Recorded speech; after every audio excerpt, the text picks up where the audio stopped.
Hello mga ka-farmers! For today's video, pupunta nga kami ng San Carlos. So kami nga ay bibili ng AI.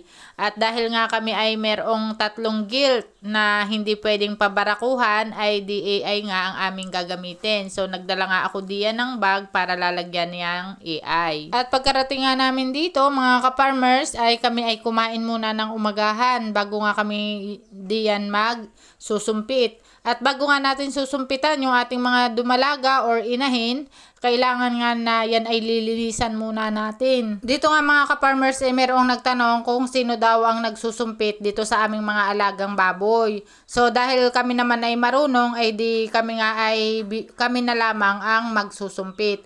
So yung iba minsan mga ka-farmers, kapag kayo ay bumili ng EI, so may kasama na yan technician na siya yung magsusumpit dun sa inyong mga alagang baboy.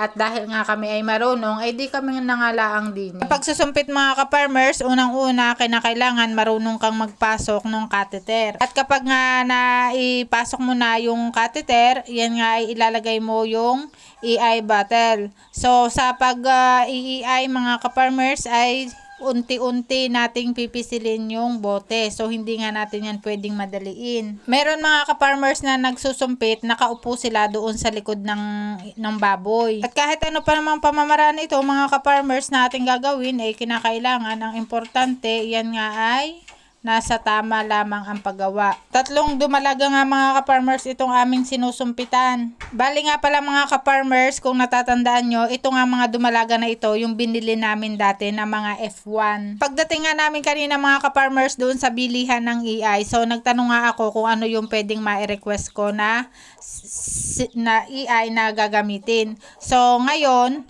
dahil large white lang yung available nila, so large white na lang yung aming binili. Maganda sana mga ka-farmers kung durok o kung petrain durok man lang. Dahil ito nga mga ka-farmers ay F1, mas maganda sana kung yung gagamitin namin sa kanya na pansumpit ay mga may kulay na barako, yung durok o yung petrain durok. At ito nga yung ginagawa ng aking mister kapag nga yan ay nakapagsumpit na. So lalagyan nga niya ng tanda kung kailan yan sinumpitan. At ako naman ay kukuhanin ko kung ano yung AirTag niya. Importante mga ka-farmers ang recording kapag tayo ay nagsusumpit ng inahin para alam natin kung kailan yan manganganak at kung may mga bakuna tayo na ibibigay sa kanya, alam natin kung ano yung ating ibibigay.